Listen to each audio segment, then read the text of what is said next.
राजस्थानमध्ये जोधपूरमध्ये एक चमत्कार घडलाय. तुलचा कनवार नावाच्या महिलेनं 4 बाळांना एकाच वेळी जन्म दिला. विशेष म्हणजे या 4ही बाळांच्या जन्माच्या वेळेत प्रत्येकी 1 मिनिटाचं अंतर आहे. म्हणजे 4 मिनिटांमध्ये या महिलेनं 4 गोंडस बाळांना जन्म दिला.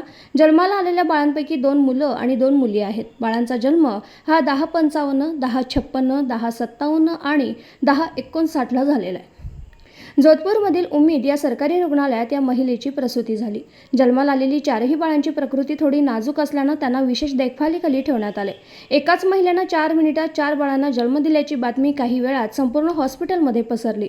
जन्माला आल्या ही बाळं सेलिब्रिटी झाली आहेत. त्यामुळेच या बाळांकडे रुग्णालयातील कर्मचारी विशेष लक्ष देताना दिसत आहेत. या महिलेची तिसरी प्रसूती होती. यापूर्वी दोन्ही वेळा तिच्या बाळांचा जन्माच्या पूर्वीच मृत्यू झाला होता. तुलचा ही मूळची राजस्थानमधील जैसलमेरची आहे.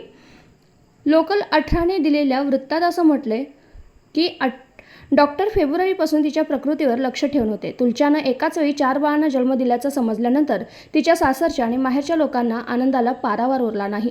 गरोदरपणाच्या 4थ्या महिन्यामध्येच तुलचाला ती 4 बाळांचा जन्म देऊ शकते असं सांगण्यात आलं होतं. पूर्वीच्या 2 वेळी झाले तसा प्रकार होऊ नये म्हणून तिला कुटुंबियांनी वेळीच रुग्णालयात दाखल केलं. डॉक्टरांचंही तिच्याकडे विशेष लक्ष होतं. सर्व धोका लक्षात घेता डॉक्टरांनी फेब्रुवारीच्या शेवटच्या आठवड्यातच तुलचाला रुग्णालयात दाखल करून घेतलं. मागील महिन्याभरापासून डॉक्टर तिचे सर्व मेडिकल रिपोर्ट, औषधांची अगदी आपुलकीनं काळजी घेत होते. सध्या या 4ही बाळांना रुग्णालयातील दक्षता विभागात देखरेखीखाली ठेवण्यात आले. उम्मीद रुग्णालयाचे निरीक्षक डॉक्टर अफजल हकीम यांनी रुग्णालयातील सर्व कर्मचाऱ्यांनी तुलचाची पुरेपूर काळजी घेतली. डॉक्टर इंदिरा भाटी यांच्या देखरेखीखाली तुलचाची प्रसूती झाली असल्याचं सांगितलंय.